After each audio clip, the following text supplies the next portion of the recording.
하나님께서 우리에게 주시는 말씀은 이사야서 63장의 말씀입니다.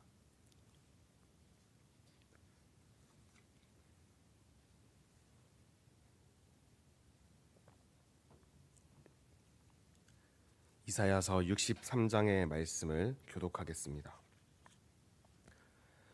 에돔에서 오는 이 누구며 붉은 옷을 입고 보스라에서 오는 이 누구냐? 그의 화려한 의복 큰 능력으로 걷는 이가 누구냐? 그는 나이니 공의를 말하는 이요 구원하는 능력을 가진 이니라.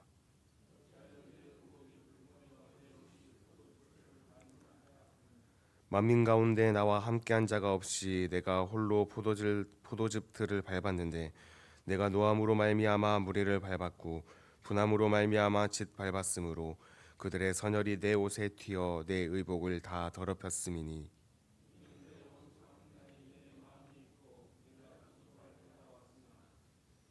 내가 본즉 도와주는 자도 없고 붙들어주는 자도 없으므로 이상하게 여겨 내 팔이 나를 구원하며 내 분이 나를 붙들었음이라.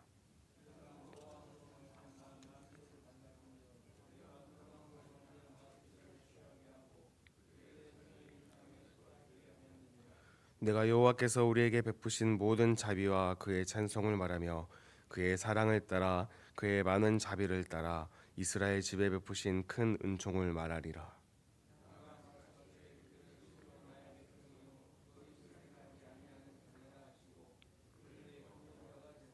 그들의 모든 환난에 동참하사 자기 앞에 사자로 하여금 그들을 구원하시며 그의 사랑과 그의 자비로 그들을 구원하시고 옛적 모든 날에 그들을 드시며 안으셨으나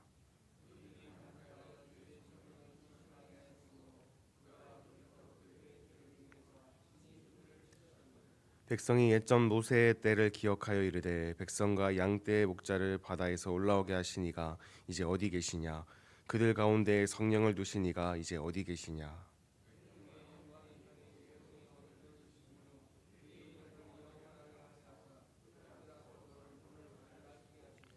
그들을 기품으로 인도하시되 광야에 있는 말같이 넘어지지 않게 하시니가 이제 어디 계시냐?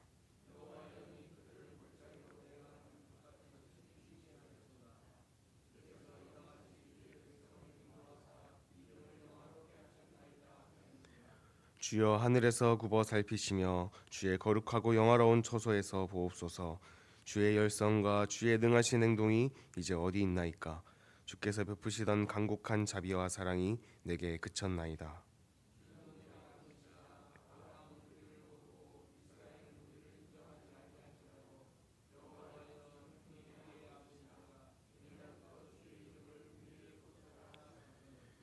여호와여 어찌하여 우리로 그 주의 길에서 떠나게 하시며 우리의 마음을 완고하게 하사 주를 경외하지 않게 하시나이까? 원하건대 주의 종들 곧 주의 기업인 지파들을 위하사 돌아오시옵소서.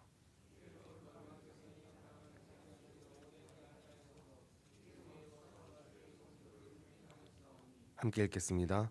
우리는 주의 다스림을 받지 못한 자 같으며 주의 이름으로 일컬음을 받지 못하는 자 같이 되었나이다. 아멘. 이사야 63장은 하나님의 심판과 긍휼이 교차하는 장면을 보여줍니다.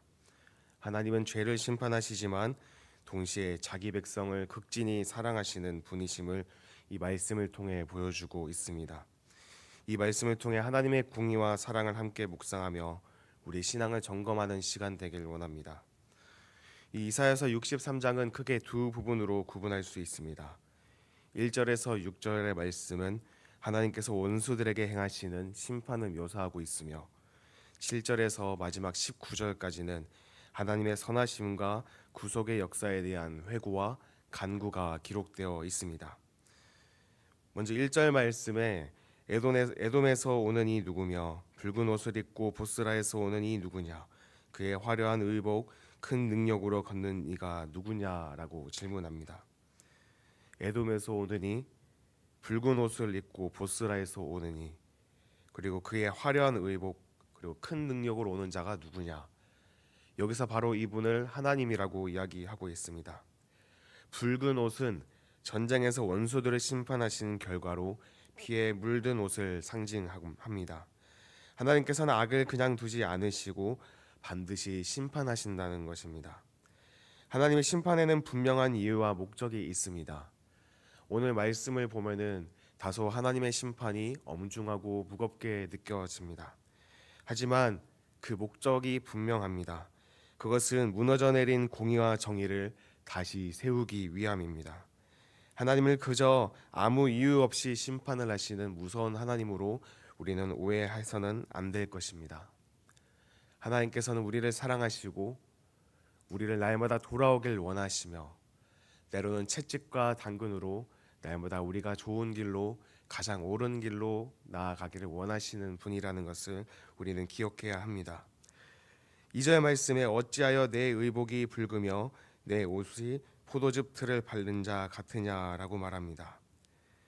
옷이 붉다라는 말과 또 여기서 포도즙 틀을 밟는 자라는 것은 같은 뜻을 의미합니다. 당시 팔레스타인 지역에서는 이 포도즙 틀에 포도를 넣어서 많은 사람들이 그것을 밟으며 포도즙을 냈습니다. 그 과정 가운데 당연히 포도즙이 옷에 튈 수밖에 없고 옷이 붉게 물들 수밖에 없습니다. 이것은 용사가 입은 피 묻은 옷을 의미합니다. 3절 말씀에 내가 홀로 포도즙 틀을 밟았다라고 이야기하고 있는데 여기서 또 이후에 나와 함께한 자가 없었다라는 표현은 이 하나님의 심판이 철저하게 우리 인간의 개입이 아닌 오로지 하나님의 주권과 하나님의 권리 안에 있다는 것을 보여주고 있습니다. 이 심판이라는 것은 때로는 우리가 정의감에 사로잡혀서 내가 저 사람을 벌해야겠다, 내가 저 사람을 심판해야겠다 그런 마음을 우리가 가질 수 있지만 오로지 그 심판은 하나님께 달려 있으며 그 모든 주권이 하나님께 있다는 것을 의미하겠습니다. 4절에는 하나님은 이는 내 원수 갚는 날이 내 마음에 있고 내가 구속할 해가 왔으나라고 말씀하십니다. 원수 갚는 날은 하나님께서 죄악을 심판하시는 날이며 구속할 해는 하나님께서 자기 백성을 구원하는 때를 가리킵니다. 하나님의 심판과 구원은 반드시 하나님의 때에 이루어질 것입니다. 5절은 구원은 오직 하나님에 의한 것임을 말해주고 있습니다. 인간이 스스로 구원해 줄 수 없고 스스로를 구원할 수 없습니다. 오직 하나님 외에는 참된 구원을 베푼 이가 없다는 것입니다. 마찬가지입니다. 다른 이로써 구원을 얻을 수 없다고 신약 성경에 기록되었듯이 오직 예수 그리스도만이 우리의 진리요 생명 되심을 우리는 기억해야 합니다. 또한 5절에서는 구원은 하나님만이 베풀어 줄 수 있다라고 말하고 있는데 우리 모두가 죄인인데 어떻게 죄를 사하고 구원을 줄 수 있겠습니까? 우리는 할 수 없습니다. 하지만 오직 하나님께서 가능하십니다. 그 예수 그리스도의 이름을 붙잡고 날마다 구원된 삶, 새로운 생명을 얻은 삶을 살아가시는 저와 여러분 되기를 바랍니다. 이후 7절에서 14절 말씀은 하나님의 긍휼과 구속에 대한 이야기가 기록되어 있습니다. 7절에 내가 여호와께서 우리에게 베푸신 모든 자비와 그의 찬송을 말하며 그의 사랑을 따라 그의 많은 자비를 따라 이스라엘 집에 베푸신 큰 은총을 말하리라고 선언합니다. 이 말씀을 살펴보면 하나님께서는 항상 자기의 백성을 사랑하시고 선한 길로 인도하신다는 것입니다. 이것은 단순히 이스라엘 백성만을 의미하는 것이 아니라 하나님을 왕으로 모시고 하나님을 아버지로 생각하며 그 하나님의 백성으로서 살아가는 우리 모두에게도 해당되는 하나님의 말씀입니다. 하나님의 자비를 따라서 우리의 삶과 우리의 서전 가운데 하나님의 크신 은혜와 은총이 가득할 것입니다. 9절에서는 그들의 모든 환난에 동참하사 그리고 그의 사랑과 그의 자비로 그들을 구원하신다고 말씀하고 있습니다. 하나님께서는 우리의 고통과 슬픔을 외면하지 않으시며 친히 우리와 함께 하십니다. 그리고 그의 사랑과 자비로 우리를 구원하시는 분이십니다. 그러나 10절을 살펴보면 이스라엘은 하나님의 사랑을 배반하고 반역한 것으로 보입니다. 하나님께서는 이스라엘 백성들을 사랑하셔서 그들을 날마다 도와주시고 지켜주시고 인도하여 주시고 물질적인 풍요로움을 허락하여 주시고 전쟁과 기근과 핍박으로부터 자유와 평화를 허락해 주셨습니다. 그러나 이 이스라엘 백성들은 이 하나님의 사랑을 외면하였고 이것을 배반한 삶을 살아갑니다. 하나님을 섬기는 것이 아니라 하나님께서 우리를 사랑하셨음에도 불구하고 우상을 사랑하고 그들을 섬기는 이스라엘의 모습. 어떻게 보면은 이 모습을 보면은 하나님의 심정이 어떠했을까? 자신이 그렇게 모든 것을 베풀고 쏟아내고 사랑했었는데 어떻게 이렇게 은혜를 잊고 나를 잊고 살아가고 있는 것일까? 참 그 하나님의 마음이 상상이 되질 않습니다. 그러나 우리가 간접적으로 알 수 있는 것은 부모의 마음을 통해서 우리는 알 수 있을 것 같습니다. 자식을 사랑하는 그 아버지의 마음, 그 어머니의 마음, 자식이 자꾸만 부모의 뜻을 거역하고 부모가 원하는 삶을 살아가지 않고 때로는 부모의 말을 듣지 않아 부모의 속을 썩이는 삶을 살아간다 할지라도 그래도 낳은 자녀 아니겠습니까? 그 자녀를 사랑하고 그가 삐뚤어져 살아가도 그를 사랑의 해초리로 훈육하고 바른 길로 돌아오게 하는 그 아버지의 마음, 그것이 바로 우리를 향한 하나님의 마음이라는 것을 우리는 기억해야 할 것입니다. 늘 역사는 반복됩니다. 하나님께서 사랑하시고 은혜를 베풀어 주시지만 이스라엘 백성들은 그 사랑과 은혜를 외면합니다. 그에 따라 하나님께서는 이들이 돌아오시기 위해 돌아오길 바라는 마음으로 이들을 심판하시고 징벌하십니다. 그때마다 이스라엘 백성들은 하나님께 돌아오고 회개하며 눈물로 기도합니다. 그럴 때 하나님께서 다시 회복해 하시는 역사, 그것이 성경에 기록된 이 역사의 패턴입니다. 이것은 우리의 삶에도 마찬가지일 것입니다. 때로는 우리의 삶에 문제가 없고 너무나도 형통한 삶을 살아가고 있지만 때로는 어려움과 힘듦, 고난들이 찾아옵니다. 그런 때에 우리는 하나님께 나아가야 할 것입니다. 하나님께 무릎 꿇고 기도해야 할 것입니다.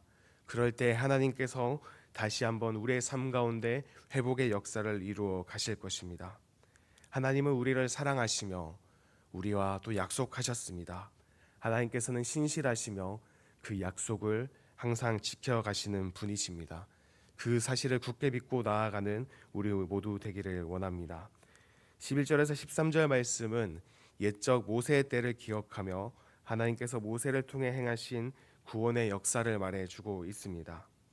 이스라엘 백성들을 애굽에서 건져내셨고 홍해를 가르시고 광야 가운데 먹을 것을 제공하시며 외부의 적으로부터 보호하시고 날마다 구름 기둥과 불 기둥으로 그들의 발걸음을 인도하셨던 하나님. 우리는 이 이스라엘 백성 그리고 이 이스라엘 백성을 인도하신 하나님을 성경을 통해 잘 알고 있습니다. 이들뿐만 아니라 성경의 수많은 사람들 가운데 하나님께서 그와 동행하여 주시고 그를 고난에서 건져내 주시며 가장 좋은 길로 인도하셨던 것을 우리는 말씀을 통해 알 수 있습니다. 또한 우리는 믿음의 선배들을 통해서 그 하나님의 역사하심을 바라볼 수 있습니다.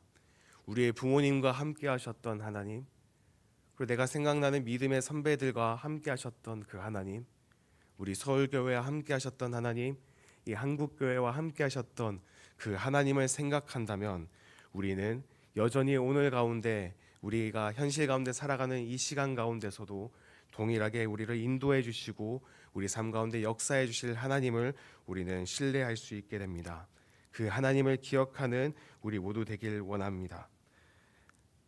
15절에서 19절은 하나님의 긍휼을 구하는 기도로 이루어져 있습니다. 먼저 15절 말씀에 주여 하늘에서 굽어 살피시며 주의 거룩하고 영화로운 처소에서 보옵소서라고 기도합니다. 하나님의 긍휼은 우리가 하나님을 찾고 간구할 때 주어집니다. 우리가 기도할 때 하나님은 우리의 부르짖음을 들으시고 응답하십니다.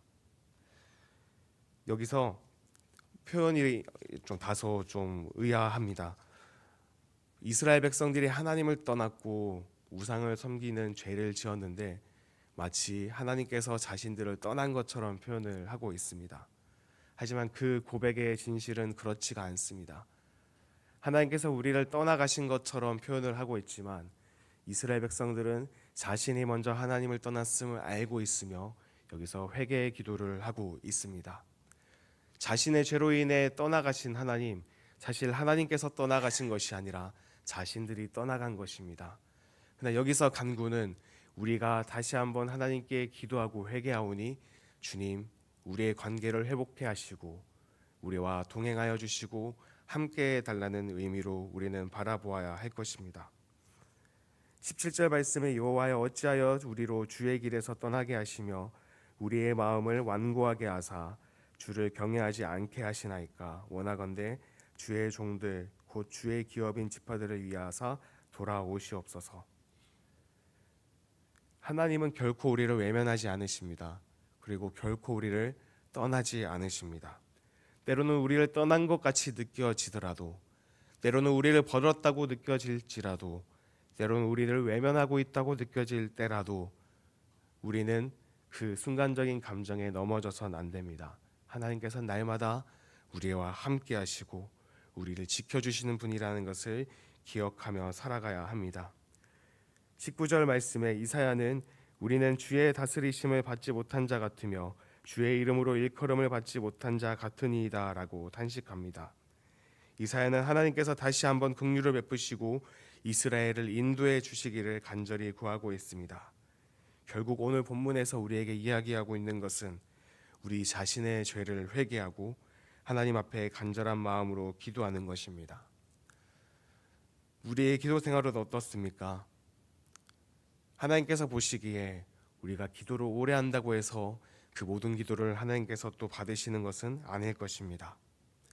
우리가 간절히 부르짖는다고 해서 우리의 모든 기도가 하나님께 응답되어지는 것, 그것도 아닐 것입니다. 나의 죄를 외면한 채 간구하는 기도는 하나님께 전달되지 않을 뿐더러 우리 삶 가운데 그 기도의 제목들이 응답되지 못할지도 모릅니다. 우리는 날마다 우리의 자신의 죄를 먼저 돌아보며 하나님과의 관계를 회복해야 합니다. 우리와 하나님 사이에 죄가 있을 때 하나님과의 우리의 관계가 단절됩니다. 하나님께서 우리의 삶 가운데 개입하실 수 없으며 역사하실 수 없습니다. 그러므로 우리는 거룩해져야 합니다. 우리가 100% 거룩해질 수는 없겠지만 날마다 거룩하신 하나님을 닮아가며 죄를 이겨내는 기도의 싸움을 계속해서 이어나가야 할 것입니다. 우리는 먼저 회개해야 합니다. 그럴 때 하나님께서 놀라운 회복의 역사를 우리의 삶 가운데 이루어 가실 것입니다. 우리는 하나님의 공의를 기억하며 죄를 멀리하고 거룩한 삶을 살아가야 합니다. 그리고 또한 하나님의 긍휼을 신뢰하며 어려운 순간마다 하나님을 향해 간절히 기도해야 합니다. 하나님은 우리의 기도를 들으시며 가장 선한 길로 인도해 주시는 분이십니다. 이 사실을 믿고 날마다 거룩하신 하나님을 닮아가며 살아갈 수 있는 저와 여러분 되기를 주님의 이름으로 축원합니다.